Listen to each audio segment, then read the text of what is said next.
ఒకప్పుడు మనీ లేక పానీపూరి అమ్మేవాడు. ఈ రోజు టీమిండియా తరపున ఆడుతున్నాడు. ఒకప్పుడు టెంట్ లో పడుకునేవాడు. ఈ రోజు 5 కోట్ల విలువ గల ఇల్లు కొన్నాడు.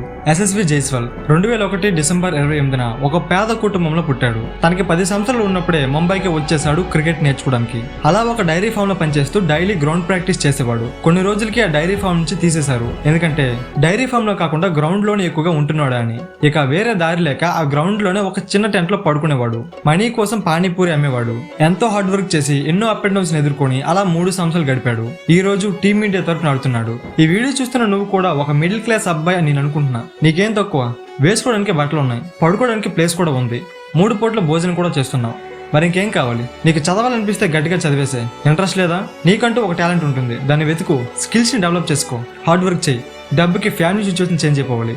లేదు ఇది నా లైఫ్, నా ఇష్టం, మా నాన్నే నాకు చెప్పడు, నువ్వెవడు నాకు చెప్పడానికి, ఎవడెప్పుడు చేస్తాడో ఎవరికి తెలియదు, సో ఎవ్రీ సెకండ్ ఎంజాయ్ చేద్దాం అనే సొల్లు కథలు నమ్మే మైండ్ సెట్ తో ఉంటావా? ఓ పని చేయి, అయితే నువ్వు దెంగి